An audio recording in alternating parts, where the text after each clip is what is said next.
Good morning, everyone. Thanks for joining us for North Dakota Today on this Tuesday morning. 90 degrees maybe again today. Another hot day. I feel kind of bad because I did not take advantage of the warm weather yesterday as much as I should have. Did you do anything? Did you run through the sprinkler in your backyard? Or? No, I wish. It was just so nice to, like, even this morning, I get up and you walk outside and the heat kind of hits you and you're like, okay, it's September, I can handle this. I know. I thought that too. I grabbed my phone right when I wake up and it's like, it's like 70. Yeah. It's warm. And I think it's so nice. I got to enjoy these last days where I don't have to bundle up, put on a jacket before, It's just nice. A girlfriend of mine had the perfect idea. Pools are closed. Kids still want to cool down. What do you do on an almost 90-degree day in September? She had a slip and slide party. Look at this. Her yard is just absolutely perfect for it too. Like, I have one of those like skinny little cheap slip and slides that you have to be 3 years old to slide down. My husband makes fun of me all the time. It's perfect size for the kids, but look at this. All the neighborhood kids were invited over, and she said, I'll leave it out. We'll do it again today as well. So I will, I'll head over there tomorrow. It's for the kids. Awesome. But I'm thinking it's hot enough. I should put my suit on and do it. And it's a big slip and slide. We can, it's not just for little skinny kids. Moms can do it too. Fantastic. So it's kind of, she has a little bit of a sloped hill too. So does it go into? No, it doesn't go all the way into the goose poop. But no, that's what I was showing the picture of the newsroom too, and all the guys were like, "Oh, you should have it go longer, so you go right into the water." And that's true. I don't know that the city would really encourage that. And to me, because I know I live in this area, there's so many urban geese that the poops on the sidewalks, the poops in the retention. I know, I kind of ruined that. It was like a beautiful picture, and then I'm like, goose poop pond. This is a beautiful neighborhood. Their pond is not any more goose poop filled than every other, pond in West Fargo, but you do you have like that? a little lot of deck geese in your... No? A ton, no. And there's a pond right by our house where, I always go swimming in, so... It's kind of strange, but maybe I scare all the geese away. So I'm super excited. That's what I'm going to be doing this afternoon. I might have to wait till... Actually, I was going to say I wait till the kids get done with school. I get done before they do, but I'll probably nap and then go. It's like, it's going to be hot already. Maybe I'll just go when I don't have to wait in line for the slip and slide. We can play tomorrow of you just slipping and sliding. And I might. Hopefully, I don't break any bones or sprain. I'm not quite as I'm not like the kids anymore. But I'll show them a thing or two. That I cannot wait to see.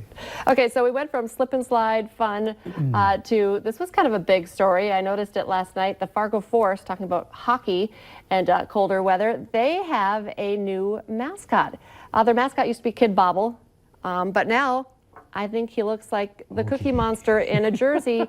But I believe his name is Ogie. Am I saying that right? It's O-G-I-E. The Fargo Force just announced this new guy last night on their social media. Apparently, the old Fargo Force mascot retired.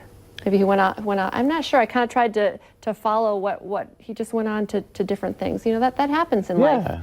He looks fun though. I like him. I like him. I know Cordell, our producer, was reading some of the comments, and he said there's a lot of people who are not big fans, but. I mean, I think he looks awesome and fun, and I want to give a high five to that guy, and I feel like the kids are going to, because we go to a lot of Fargo Force games. Look just in honor, we're wearing Fargo Force colors. There you go, right here. Matching Fargo Force. You got Ogie, reminds me of Ogre from Shrek, so maybe they'll have like a female Ogie out at the games. Women's hockey obviously is huge around here, so I think it'll play well. I love him. I think that he looks super fun and very kid-friendly, so it kind of almost makes me ready for hockey. For a hockey season. So I know my husband said he missed the ticket party or whatever. That's probably where they unveiled it. He usually goes. He gets season tickets. I like to go Saturday nights to hockey games, but he doesn't miss a game. Seems like it's eons away right now. Well, it's because it's like hot out, and it's July and it's hot out, so we don't want to think about hockey. But anyway, I'm excited about that, so I wanted to share it in case anybody missed it. Something to look forward to with the new season for the Fargo Force. Hopefully, we have Coach is now just the GM and not the coach, right? Is that what it is? I don't know, but it's still be fun to have him back. He's always a great interview. I see him around a lot. He's super fun. So I love having that partnership with the Fargo Force. Are they going to be pretty good again this year? I think so. Yeah, good. We got to win that Clark Cup again. It was fun to have that in studio. Okay, I love The Voice, and what artist do I love? Taylor Swift. So this is like the perfect story for me today. In a new promo, John Legend and Blake Shelton announced that Taylor Swift will be the mega mentor for season 17 of the NBC show. The coaches will be, we forgot about John Legend last time. John Legend, Gwen Stefani, Blake Shelton, and Kelly Clarkson. Also joining as individual team mentors, Darius Rucker will be joining Shelton's team, Usher for Legend's team. Ooh, I like Legend, or I love Usher. Yeah. And who will be helping out Kelly Clarkson's team? Normani? Am I saying that? Normani, yeah, I think. So, of course, for Gwen Stefani, Taylor Swift. I just love her, and I'm so like more of her songs off her latest album. You know, it was like "Calm Down" was great.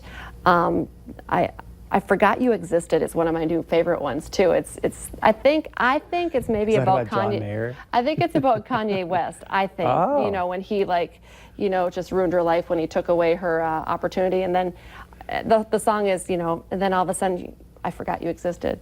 So it's not like good or bad. I just let it go. So she just. That was smart on her part.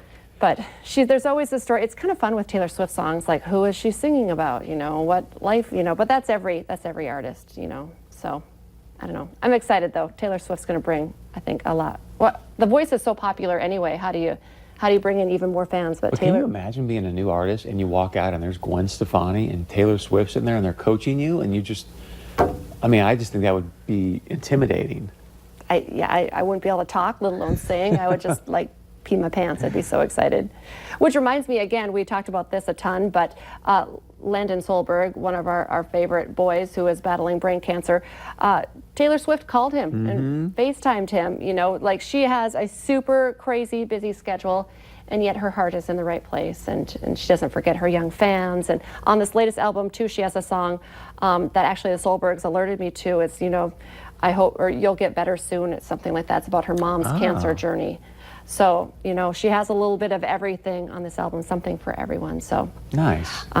Yeah, so I'm excited. The new season of The Voice starts next Monday at 7 o'clock. So tune in for that. Do you DVR or do you watch it live? No, that's what I like about The Voice is it's one of those, you can just watch it when you're, and if you miss one, you can still catch up. It's not one of those that show's on all the time in our house. It gets DVR and they rewatch it. Oh, and rewatch really? It. Oh, yeah. So, we probably could and should. We don't have a DVR in the kitchen, so if we're in the kitchen or hanging out, that's where we watch it together as a family. But my girls also are big Taylor Swift fans, so I love that.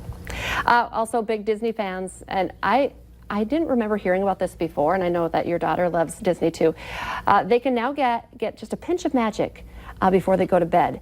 From now until September 30th, your child can call up the Disney bedtime hotline and actually hear a special goodnight message from one of 7 beloved Disney characters: Mickey Mouse, Woody, Anna, and Elsa, Yoda, Jasmine, Spider-Man. This is the second year in a row that Disney is launching this hotline.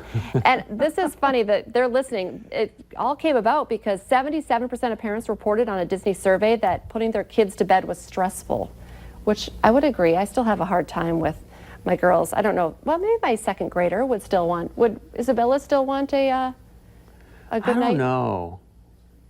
Let's see what this thing says. I want to see if we get Yoda or who we get here. So, 1-877. Disney Store and shopdisney.com Disney Bedtime Hotline. To help you add a bit of magic to your little one's nighttime routine, follow the prompts to hear a special bedtime message from some of your favorite Disney, So you get to pick. Pixar, I hope so. Marvel, Let's see. and Star Wars characters. You can receive a special text message to shop. Oh, now they're going to sell me all this. I just want to hear Yoda. US cell phones only. Message and data Should I just hit a button and see what happens? Pressing 1. Oh, that wasn't the right button. So anyways, Oh. it obviously works. You just need to get a little bit of a sales pitch, and then apparently they get into the bedtime I thought maybe message. Anna was going to put us to sleep. Oh, see, I already Anna got or a text. Elsa. Visit our magical sleep shop so we can sell you more stuff. You will I get a love good Disney. night. Got to make money somehow. Exactly. Those princesses need to pay for those really fancy dresses. Oh, that is too much. I might try it again later, though, and see if we can get through. That was very Yeah. impromptu, very clever. The phone number, 1-877-7-MICKEY, and maybe you'll get through a little faster. I won't have to buy anything. Don't hit, well, unless you want to get text, but apparently if you hit 1, you get text. So That would be my 11-year-old. She's like, I don't want to talk to Mickey. Just have Mickey like tell me goodnight in a text message. Right. That's not the same. All right, well, when one iconic sitcom leaves, another arrives. After losing the rights to stream The Office and Friends, Netflix now has announced they will begin streaming Seinfeld. Ooh. I love Seinfeld. All 180 episodes of the Emmy Award-winning sitcom will be available in 2021. It's the first time that Seinfeld will be available on Netflix, and the first time all 180 episodes will also be available on one streaming service globally. So what does that mean when Netflix gets it? Does it disappear from some of the other channels that you... I think so, because I think they have to buy the rights. And so, The Office is like the most streamed show out there. And so that was just going berserk on Netflix. NBC was like, wait a second, you guys are using all our content. We want this back. And NBC is going to be doing their new own streaming service as well. And so, yeah, we'll see if Seinfeld takes off like The Office. The Office is priceless. I do like The Office. Oh, my goodness. Young people like at home are like, Seinfeld, who's that? I know, right? But The Office and Michael Scott, you just kind of know. And you go back and watch some of those today, and you're like, they couldn't put that on the air today. No, they could not. It's not PC. Oh, and I heard that they also talked about doing a revamp or bring it back, and he even said, no, yeah. It wouldn't fly. It wouldn't fly because we'd have to, change it to not offend anyone, and it just wouldn't work with Michael Scott. No. What's funny is that it's not funny. I mean, that it shouldn't be funny, but it is funny. Pam, and who was the woman accountant in the show? I can't remember her name. Katie, maybe. But anyways, they're doing a podcast about it. So they're going to do a podcast like all the behind the scenes, like what you didn't see, and kind of the relationships between all the cast and stuff. So I think that'll take off pretty well. I love it. Okay, of course, here at Valley News Live, we are your home. We are your station for all things Bison. So don't forget to tune into the Farmers Union Insurance Bison Football pregame show. That's going to start this Saturday at 1:30. You always have to pay attention to what we're saying because the games are at different times. Last game was at noon. This game is at 2:30. The NDSU Bison will be taking on UC Davis at the Fargo Dome. Kickoff is at 2:30. And don't forget, then Sunday morning, Chris, get up early and join us for the Bison Football Show with Matt, and sponsored by Gate City Bank, and that's every Sunday morning at 10:30 on KX4. Did you watch last week's yet? I still haven't yet. It's Ooh. Tuesday, right? It's recorded. Coach, I will watch it. I fear that I'm going to walk into him and he'll be like, what'd you think of Sunday's show? And oh man, I'd hate that. That'd be so embarrassing. Great performance, Coach. All right, we have a great show planned for you. Coming up next, our good friends Ashley Ray and Molly are here to talk to us about a balanced life. We can all benefit from that. Stay with us.